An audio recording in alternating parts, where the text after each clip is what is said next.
Bem-vindos à Cinemateca Brasileira. Algumas recomendações importantes. Desliguem celulares e quaisquer outros aparelhos que possam emitir ruído. Por motivos de segurança, lembramos que é proibido fumar e entrar na sala com comida, latas e garrafas. Os corredores foram projetados para perfeita circulação. Extintores de incêndio estão estrategicamente localizados e sinalizados, e a brigada de incêndio está pronta para orientá-los. Em caso de incêndio ou falta de energia, luzes de emergência irão se acender automaticamente. Assim, é só manter a calma e dirigir-se à saída de emergência mais próxima. Para abrir a porta, basta empurrar a barra. Filmar ou fotografar somente com autorização prévia. Boa sessão!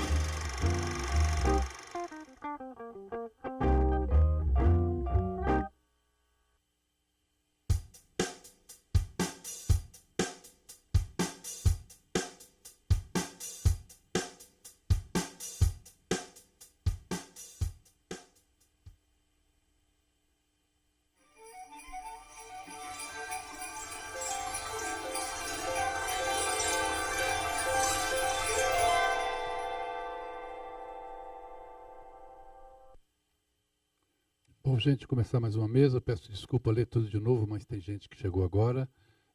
Após o término das mesas, por favor, todos têm que sair. Existe aqui no deck uma instalação que é uma experiência imersiva em realidade virtual, realizada pela empresa Árvore. Está aqui na frente, é uma tenda, é bem bacana, vão lá que é legal. Nós estamos vendendo aqui na produção o livro Acordo do Edgar Moura, que fará uma masterclass amanhã. Aliás, nós vamos depois sortear esse livro para quem estiver aqui no fim da palestra. Tá?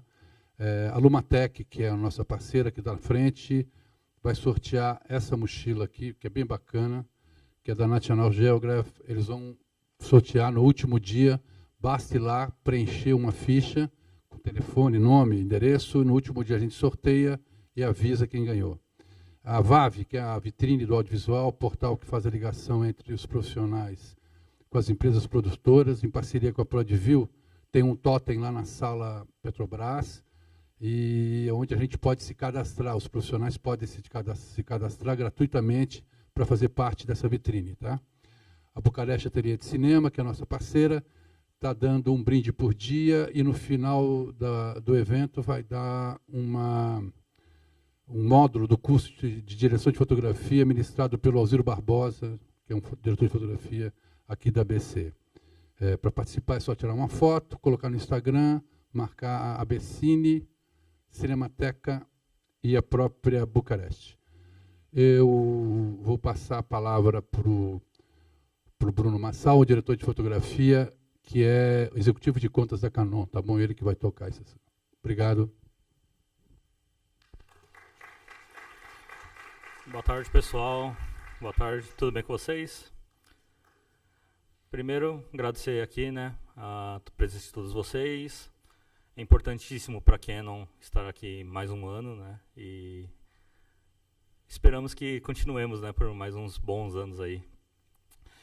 Bom, no começo do ano começaram alguns burburinhos, né, a respeito de novas lentes que a Canon ia lançar para produção de cinema. E eu, como fotógrafo, como diretor de fotografia, eu fiquei bem animado, né? Não só por trabalhar na Canon, mas também por todo o conceito por trás dessas lentes. Então, me encarregaram, né, eu tenho o prazer, inclusive, de apresentar essas novas lentes para vocês.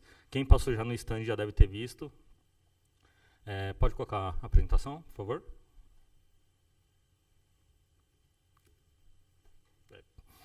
Que são as Sumire Prime.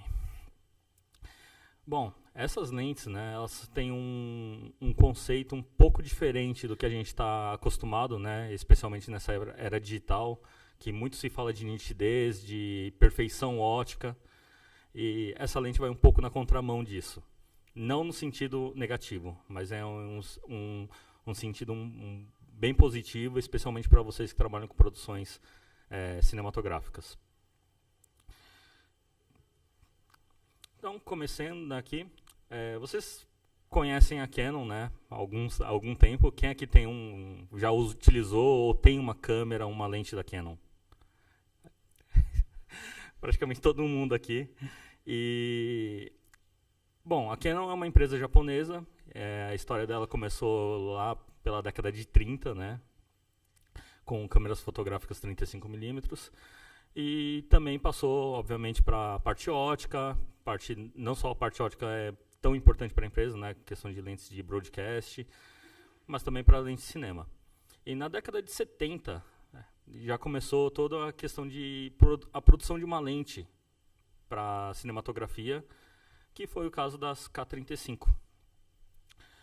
As K35 foram lançadas na década de 70 e, curiosamente, elas conseguiram, pelo lançamento delas, né, o desenvolvimento dela, a academia acabou premiando a Canon em 2 ocasiões diferentes, em 1972 e em 1976. Eu vou falar um pouco mais sobre isso adiante. E quando a gente avança para a era moderna, né, cinema digital, nós temos as CNE Primes, que são lentes mais conhecidas hoje. Eu vi alguns rostinhos conhecidos aqui que utilizam essas lentes com uma certa frequência, né, inclusive meu amigo Carlão, aqui, da Vison, está aqui na frente. Então são lentes, né, com 2 looks e 2 gostos completamente diferentes, mas são lentes bem interessantes. Então, em 72, né, a academia acabou estabelecendo um prêmio de SciTech, de avanços tecnológicos para a indústria de cinema e televisão. E a Canon ganhou, em 1972, um prêmio dessa categoria por conta da 25-120 T2.8 K35, que era uma lente macro de cinema. E em 1976 ela ganhou o mesmo prêmio pelas K35 fixas, que era um jogo de lente fixas com algumas distâncias focais que eu vou passar aqui, que é 18mm, 24mm, 35mm, 55mm e 85mm.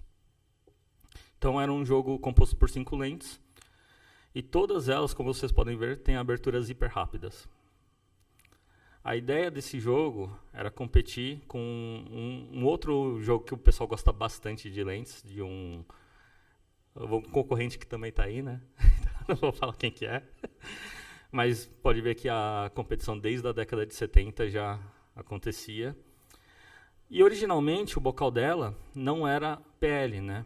Então, hoje a gente vê as K35 com rear housing disponibilizado em algumas locadoras pelo mundo afora, mas o encaixe original delas é o BNCR, que tem um flange de 61mm mais ou menos. Bom, todas essas lentes elas têm 14 lâminas de íris, então o desfoque dela acaba sendo um pouquinho diferente das atuais lentes. Elas cobrem sensor full frame, com exceção da 18mm e da lente zoom. A lente zoom ela é para Super 35. Mas elas são utilizadas, né, em diversos filmes, diversas séries, desde a década de 70, como Alien, o Rock 2. Também foram utilizadas em filmes mais modernos, como Her, do Spike Jonze, e Handmaid's Tale, que é uma série bem aclamada, né, da Hulu, hoje em dia. Inclusive, né, saiu uma matéria na American Cinematographer com o diretor de fotografia Colin Watson, e ele explica por que ele escolheu justamente as K35, né? Então eu traduzi, para vocês não terem que ficar traduzindo mentalmente, eu já traduzi a frase dele, mas ele fala que a diretora, né, ela queria utilizar originalmente as Panavision P Vintage. Só que são lentes que têm uma demanda muito baixa, não é todo mundo que tem para alugar, são pouquíssimos lugares e, obviamente, com a menor demanda o preço fica lá em cima. E a K35, né, as K35 e as Zeiss Standard Speeds foram as mais próximas que eles conseguiram chegar da P Vintage num sensor moderno.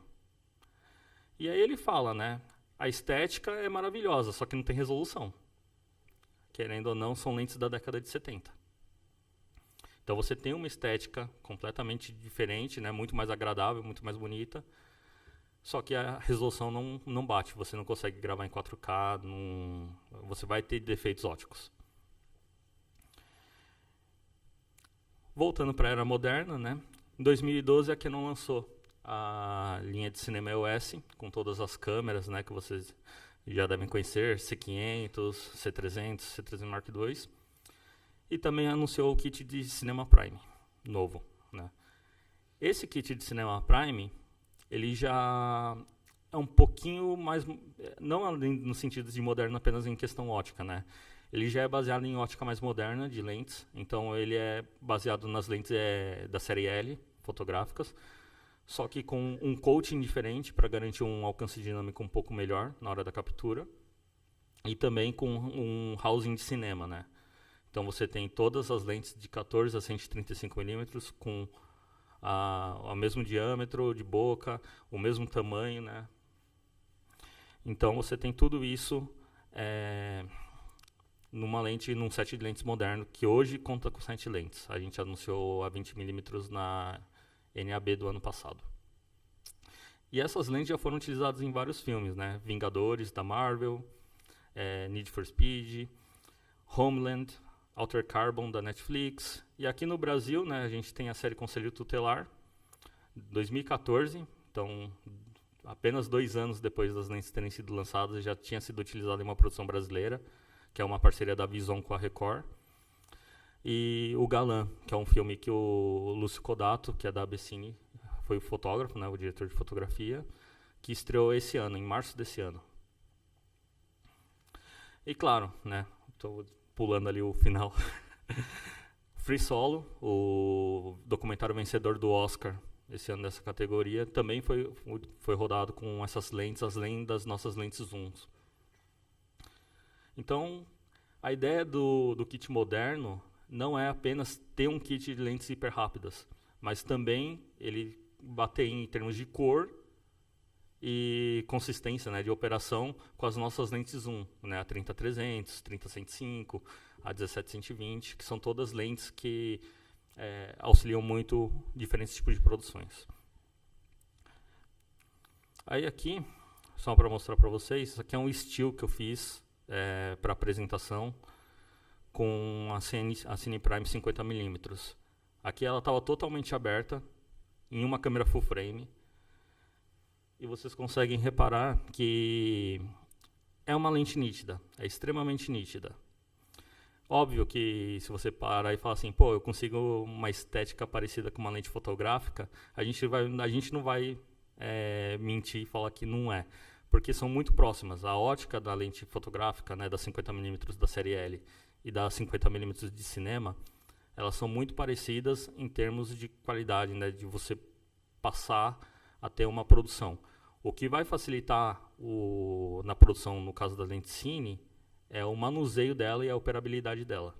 Então, no set de filmagem, você vai ficar muito mais ágil utilizando o set de lentes de Cine Prime, ao invés de usar um set de lentes fotográficas.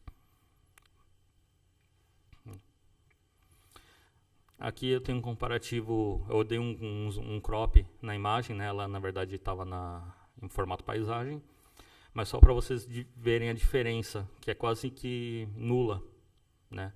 Então eu tenho ela em 1.3, que é a abertura máxima das 50mm, em 2.8, e a diferença maior é na profundidade de campo. Em termos de contraste e nitidez, você tem quase que a mesma coisa.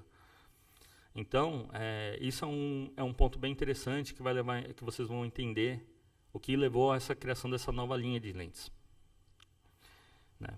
Então, aqui que a gente entra com as Sumire Primes. O nome dela, na verdade, em japonês é Sumire, só que a gente tentou dar uma pronúncia um pouco mais agradável em inglês, que não seja Sumire, né? Então a gente decidiu por Sumire. E são lentes bem bacanas, com a operabilidade das lentes modernas de cinema, da Canon, que vocês já conhecem, com um pouco da estética mais vintage, né? Aqui é uma coisa bem importante citar. Isso aqui não é uma versão nova da K35, tá, gente? Isso aqui é uma lente completamente nova, que puxa um pouco da ideia das K35, né?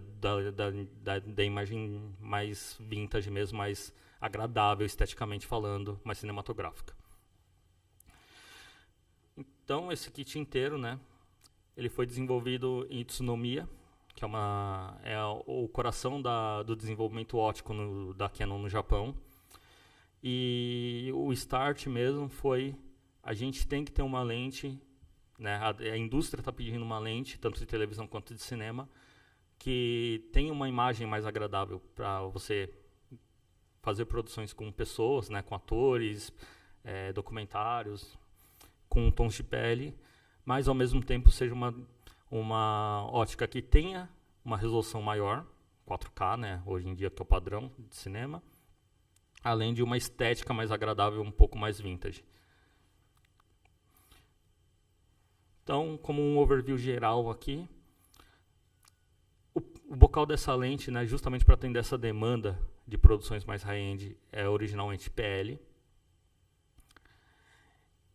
Mas de resto, ela é basicamente, ela tem exatamente os mesmos settings das lentes CN Prime atuais.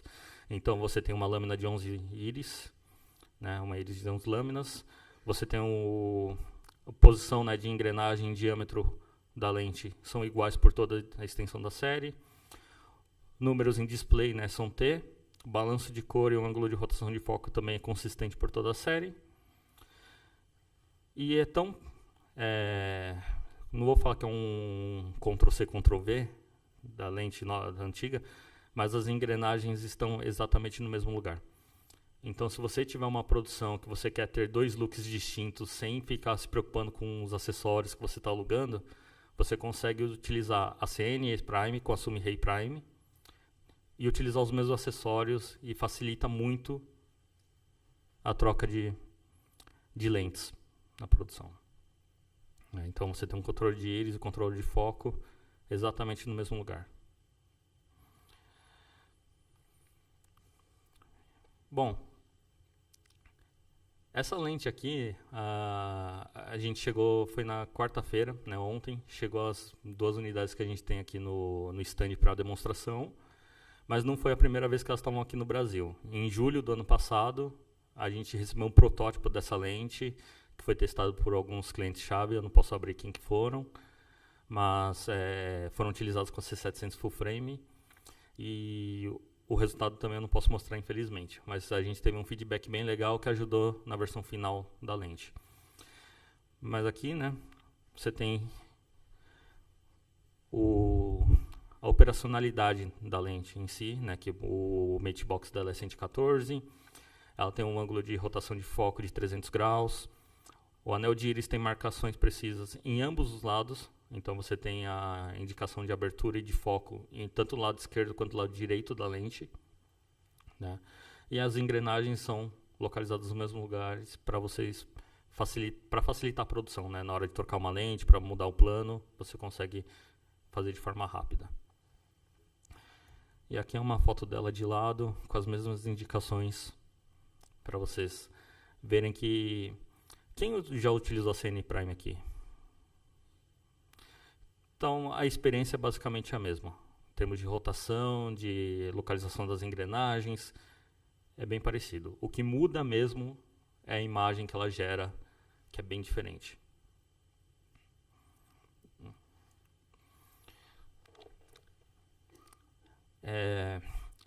Eu peço para vocês não ligarem muito para a tradução, porque foi escrito em japonês, traduziram para o inglês, e aí eu tive que traduzir para português, tá? Então, algumas coisas se perdem nesse meio do caminho. Mas a ideia, né, como eu disse, era ter uma imagem mais agradável com resolução 4K e para produções 4K HDR também, com tons mais agradáveis de pele.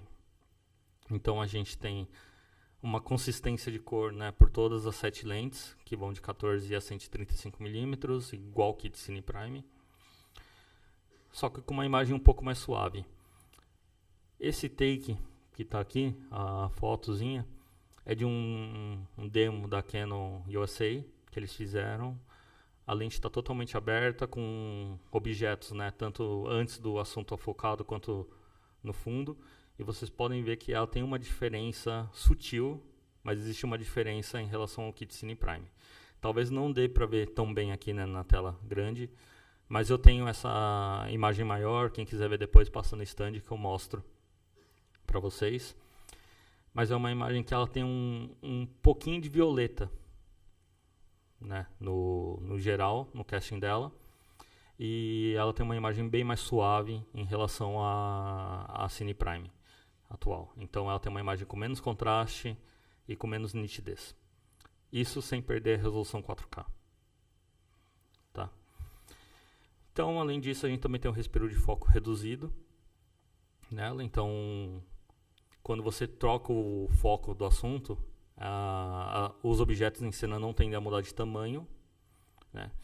E você também tem o número T com indicadores luminosos para situações de baixa luz, igual o Cine Prime também. E aqui, a grande sacada dela, né, é que ela tem suporte para sensores full frame 35mm. E quando a gente fala de sensor full frame 35mm, a gente não está se limitando apenas aos sensores full frame fotográficos, né, que são 36 por 24mm. A gente está falando também do sensor full frame da C700 full frame, que é 38 por 20mm. A gente está falando do OpenGate da Alexa LF, agora da Alexa Mini também, LF. A gente está falando da Red Monstro 8K, que é VistaVision. E além disso, ela vai funcionar com qualquer câmera que tenha sensor menor, né? Super 35, vai funcionar também com a Blackmagic Pocket 4K, que tem sensor 1/4, GH5S. Não sei porque alguém colocaria essa lente numa câmera tão pequena, mas sempre há necessidade às vezes.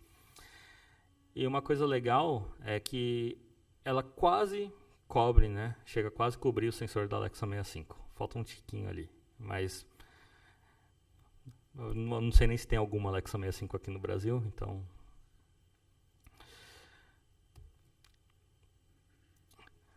Aqui uma coisa sobre a íris de 11 lâminas. A K35, como eu disse lá no começo, elas têm 14 lâminas de íris, né?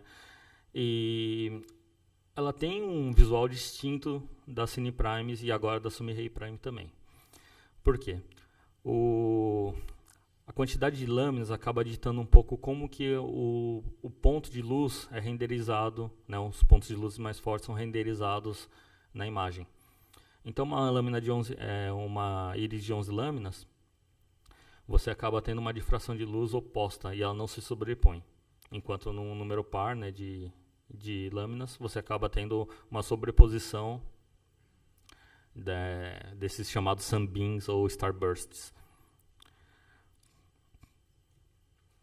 Então, né, aqui só para vocês entenderem, a gente tem no lado esquerdo como que a Sumire Prime e a CNE Primes renderizam, né, com as 11 lâminas, e como as K35 renderizam os pontos de luz com 14 lâminas. Então, quando você tem o número par, que no caso o diagrama do lado mostra, você tem uma sobreposição. Então o raio ele passa direto pelos eixos do diafragma e eles voltam. Então você fica com um ponto de luz mais forte e mais notável. Enquanto com o número ímpar, por conta você não tem, né, a luz não passa e não sobrepõe, você acaba dobrando o número de raios que você tem, só que eles são mais suaves. Então você tem, a gente não vai falar que um é mais feio que o outro, é mais a questão de estética, né, aqui. E cada um tem a sua preferência. Mas com o número ímpar, no geral, você tem uma estética mais natural em relação à imagem que você está gerando, enquanto com o número par você tem uma estética um pouco mais, digamos, agressiva na imagem. Vocês podem perceber isso. Essa é uma grande diferença, inclusive, da série L e da Canon, que as Cine Primes são baseadas, em relação às Cine Primes, que é justamente a quantidade de lâminas que a íris tem. As lentes da série L normalmente têm um número par, enquanto as Cine Primes todas têm 11 lâminas.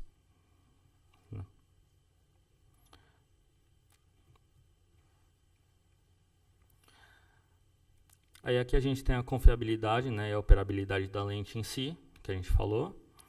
Então ela tem um ângulo de rotação de foco de 300 graus, né, então facilita muito a vida do foquista. Para vocês terem uma ideia, as K35 elas têm um ângulo de rotação de foco de aproximadamente 170 graus. Então, para fazer foco na mão é um pouco mais fácil, só que você não tem a mesma precisão de foco que tem na Sumihei Prime ou na Cine Primes. Você também, né, tem o tamanho consistente, que eu já falei aqui, inclusive em relação a Cine Primes, os indicadores que você tem nos dois lados da lente, tanto de abertura quanto de foco. E uma coisa legal você pode pedir a metragem da lente, né, a escala de foco, a métrica, tanto em pés quanto em metros. Aqui no Brasil a gente só usa metros, mas nos Estados Unidos o pessoal usa em pés, então você pode ter a possibilidade de pedir para o serviço técnico da Canon, aqui no Brasil também, fazer a troca. E não precisa mexer em nada interno na lente, é apenas a parte externa. E aqui, né, a gente está mostrando, esse aqui são os indicadores com tinta fosforescente, que em situações de baixa luz você consegue enxergar mais fácil. O foquista ou o assistente de câmera não precisa ficar apontando uma lanterna no set de filmagem toda vez que precisa enxergar onde está a escala de foco, né? E uma outra coisa legal que a lente tem é que ela tem um filtro interno, uma rosca de filtro interno de 105 mm.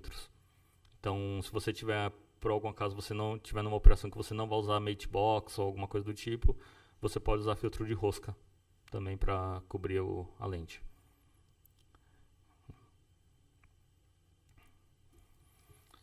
Então, aqui é uma visão geral da lente em si. Ela tem suporte a sensor full frame 35 mm. Possibilita os enquadramentos precisos, graças a respiro de foco reduzido. O diâmetro frontal e as posições de engrenagem são todas as mesmas por todas as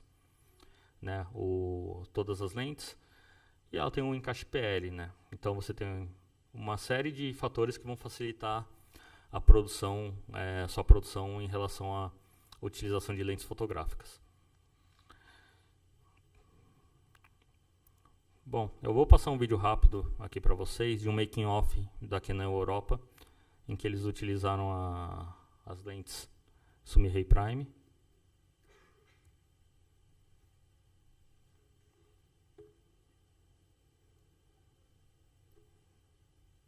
So tell me, this looks like super sharp, and yet the background seems like soft and nice. Yeah. I mean, it's like pops absolutely, out. Absolutely. And this is because we shot that wide open on the 35mm in the bright sun, and this is very unusual. And this can only work on full frame, because only full frame the sensor is big enough that you get a distinct difference in terms of depth of field in this kind of long shot. So this is new territory.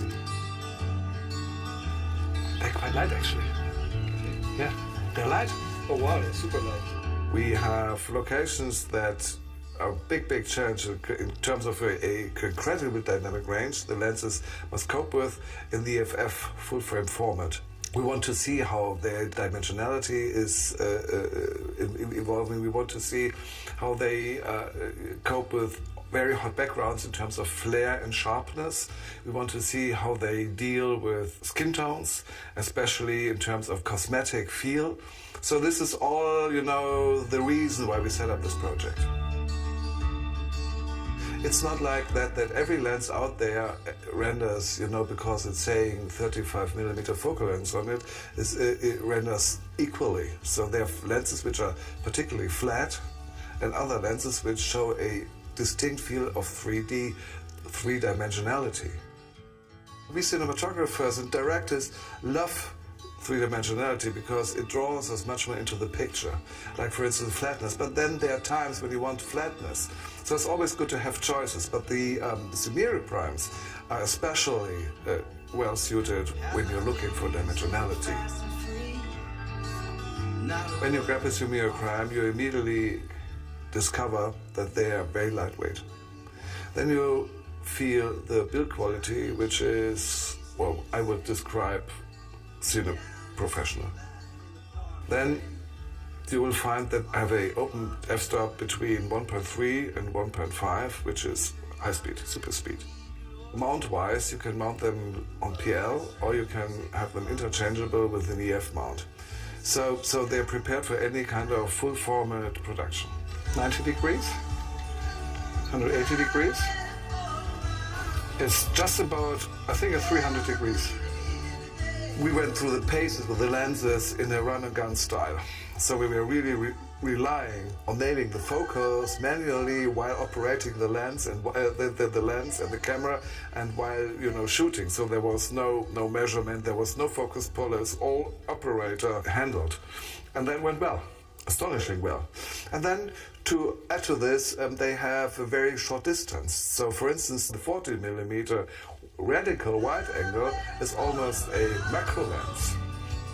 The flares are so nice and round, and is that part of like the... That's part of the design, I think. It's even more pronounced in this long shot. Oh, well, look at this. Look at this. That is beautiful. This is a long shot where you see all the dimensionality these lenses can deliver. So what happens here is you've got the sun. This is the sun. And it's not burning badly because, this is due to the fine dynamic range and the wide roll-offs of this C700. But then you see this very, very nice flares here. Round. They're tack sharp. It's all shot wide open. This tack is sharp. This is sharp, but the tree is out of focus. So softly out of focus, and then it gets more and more focus. Nice. You still see it above the clouds. Yeah. Chromatic aberration is there, but just a tad, and it is very, very well controlled. The spherical aberrations, like for instance barrel distortions, there's nothing to see in the lenses. This is absolutely well done, especially the 40mm is a virtually rectilinear lens that gives you the wide shots which don't barrel distort at all. Very, very harsh contrast. If you turn back, right, you will see what's happening, okay? So if you turn back again to me, okay, this is about difference about 5 to 8 stops, something like that, okay? So we are not also testing the lenses and how they halate. With such a light, we're also testing the dynamic range of our camera, the C700 FFPL.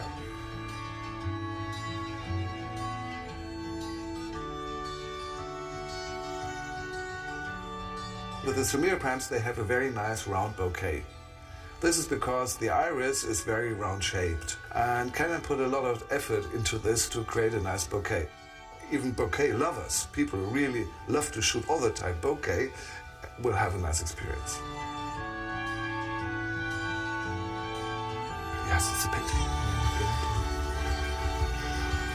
We just let them go. These lenses are kind of modern interpretation of the best vintage lenses out there. They deliver plenty of sharpness, but they still have this kind of, vintage personality. And that is what many, many of us are after.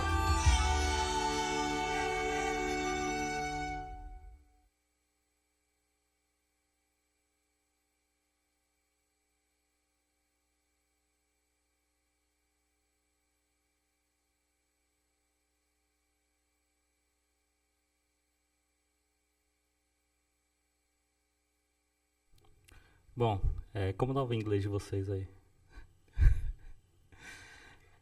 Bom, eu vou pedir desculpa pelo vídeo porque mandaram pra gente semana passada, então não deu tempo de mandar pra colocar a legenda. Mas ele fala da estética, ele fala muito da estética que essa lente nova produz, que quando você começa a fechar a íris, você tem uma imagem muito próxima da CNE, né, da CNE com Bocal EF, mas ela totalmente aberta, tem uma estética mais vintage mesmo. E isso vocês podem comprovar, vocês forem lá no nosso stand, a gente está com a lente na C700 Full Frame ligada no monitor 4K, e vocês podem ver que ela completamente aberta é uma imagem totalmente diferente dela fechada. Mas vocês perceberam uma outra coisa que ele falou no vídeo sobre o encaixe da lente? Bom, a Canon ela pensou, né, graças ao feedback de usuários, e agora é possível pedir a troca do bocal, né, do encaixe para EF. Então quem tem uma produção que vai utilizar câmeras com bocal EF, independente da câmera que seja, é possível pedir para o serviço técnico, inclusive no Brasil eles também vão ser treinados para fazer a troca do encaixe. Vale citar que vai ser um encaixe EF diferente do encaixe EF da Cine Prime. Então ele não vai ter comunicação entre corpo e lente. Tá bom? Bom, a apresentação foi mais rápida do que eu imaginava, né? Então, queria deixar aqui um comparativo, né, entre as CNE Prime, Sumihei Prime e também as K35. Caso vocês queiram ter de referência aí, pode fotografar à vontade. E eu também vou abrir para perguntas, né? Quem quiser perguntar, já tem uma pergunta ali. Ali, ó.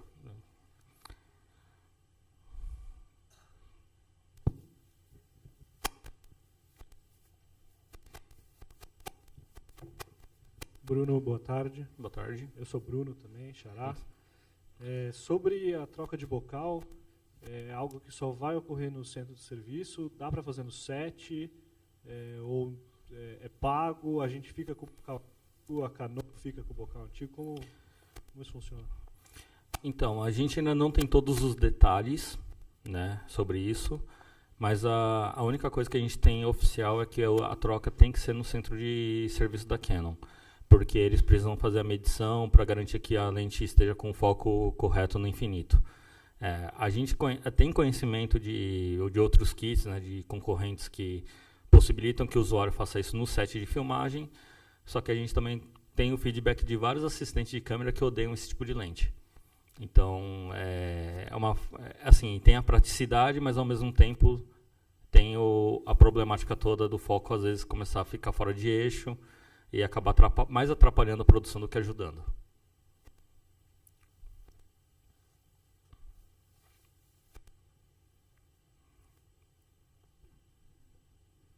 Boa tarde, meu nome é Clóvis. E a faixa de preço dessas lentes? Vai ficar muito acima da CNE? Ela é um pouco mais cara do que a CNE. Né? As CNEs atualmente estão em torno de $4.500 a lente. Elas vão custar $7.400 cada uma. Né? São 7 lentes, desculpa. O kit total fica em torno de 50 mil, é isso, Yuri? Mais ou menos 50. Mais ou menos $50.000 o preço lista. E elas não estão disponíveis ainda, só estão disponíveis para pré-order, né? Não estão disponíveis ainda pronta entrega. E já tem data de lançamento? A gente vai ter 4 lentes que serão lançadas agora entre agosto e setembro, e uma em outubro, e as outras 2 em janeiro de 2020, já no ano que vem.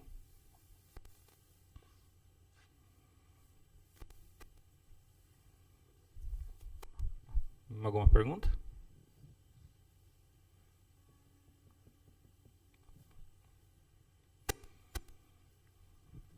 Quando o fotógrafo fala em chromatic aberration, né, que são as distorções de cor, no caso, né, que você tem. Eu vi que você mencionou antes que a lente puxava um pouco mais para o violeta, não é isso? Sim. Isso é uma opção feita pela Canon para dar uma determinada tonalidade na hora de cobrir, né, fazer o coating da lente, não é isso? Isso. Qual é a característica principal dessas lentes Canon com relação a essa chromatic aberration? Porque isso é uma coisa que eu noto, por exemplo, nas minhas CNE, se você comparar elas com a concorrência, por exemplo, que tem um outro tipo de aproximação em termos de cor. Uhum. Como é que funciona isso? Então, uma das coisas que a Canon, no desenvolvimento da lente, ela pensa muito é justamente no tipo de produção que ela vai servir. As lentes CNE, que você tem, né, elas têm um coating que é apropriado para captura de 4K já e HDR. Então, ela vai garantir um alcance dinâmico um pouco maior, especialmente se você equiparar ela a um Canon Log 2, por exemplo, ou melhor ainda, em gravação em RAW. Uma coisa que tem que se notar é que, como as lentes CNE têm comunicação entre corpo e lente, quando você coloca ela numa câmera da Canon mesmo, ela reconhece a aberração cromática e o usuário pode ou não escolher a correção já na câmera. Então, às vezes o pessoal fala, pô, eu não vejo aberração cromática porque está usando uma câmera de alguma locadora que está com isso ativado, e aí obviamente ela não vai perceber. A Sumihei, como ela é PL, e também o bocal F, né, que você vai trocar, não tem comunicação nenhuma, aí vai virar uma questão mais da estética em si, que o fotógrafo pode escolher ter ou não, mas essa aberração cromática ela some praticamente se você fechar já em T2. Então em T2 você já não tem essa aberração aparecendo em pontos de luz. É uma coisa bem... parece que foi pensado justamente que você só tem essa aberração quando você usa ela totalmente aberta. Ao contrário da CNE, que você tem um pouco de aberração mesmo fechando a lente. Tem mais alguma pergunta? Posso fazer mais uma? É uma observação que aconteceu na NAB entre fotógrafos era justamente a menção desses coatings diferenciados da Canon, porque, como, por exemplo, câmeras Sony, por exemplo, elas são sintonizadas para a pele asiática. Na hora que você coloca ela numa pele caucasiana, ela vai ter uma diferenciação tonal. As lentes Canon, elas, de uma certa forma, compensariam essa possível aberração do sensor de uma lente, de uma câmera dessas.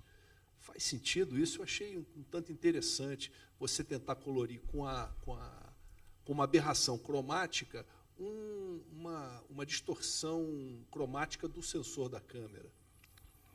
Olha, de certa forma faz sentido. A gente não tem nada oficial da Canon em si, né, referente a isso, mas de certa forma faz sentido. Tanto que a gente tem diferentes, por exemplo, você está aqui, né? Se você pegar um kit das Zeiss, ele tende a puxar um pouco mais para o azul. Ele tem uns tons mais frios. Então faz sentido em relação também à própria mensagem que você quer passar. Às vezes não é só a questão do tom de pele da pessoa. Às vezes você quer ter uma estética um pouco mais ficção científica, por exemplo, que é mais azulado, um pouco mais frio o tom. Aí você pode escolher uma lente que tem um coating um pouco mais puxado para o azul. Se você quer uma estética um pouco mais romântica, por assim dizer, você pode escolher uma lente como a Sumire, que tem essa imagem um pouquinho mais violeta em cima dos tons de pele, que você consegue ter uma característica mais, como posso dizer, tipo de sonho, né? E aí, obviamente, vai depender tudo do tipo de produção que você quer fazer, o que você quer conver com o filme que você vai fazer. Alguma pergunta? Mais alguma? A gente tem tempo, gente, então...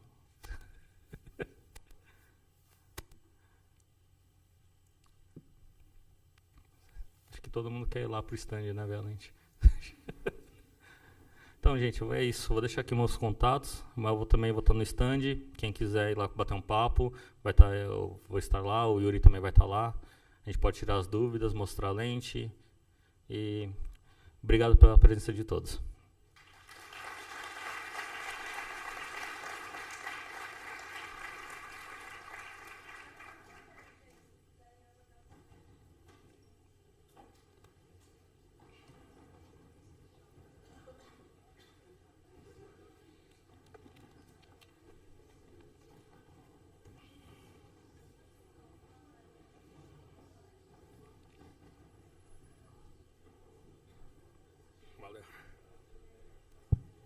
Ainda vai rolar o sorteio, se vocês quiserem esperar um pouco. Quem não estiver aqui, a gente vai sortear outro, tá?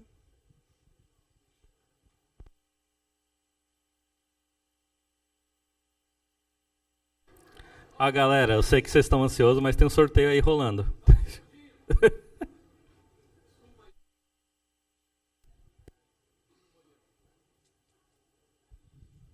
Alô, alô.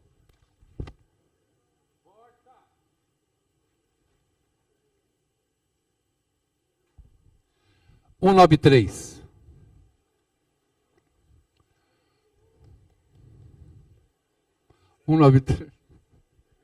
Ele ganhou.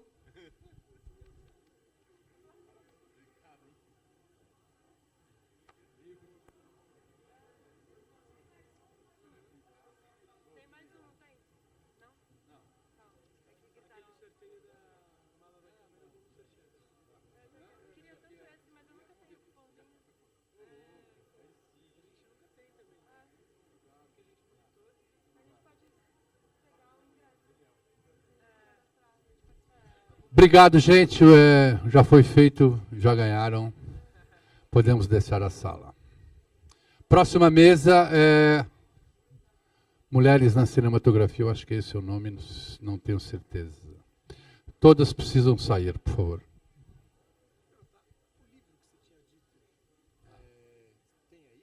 Para vender tem aqui na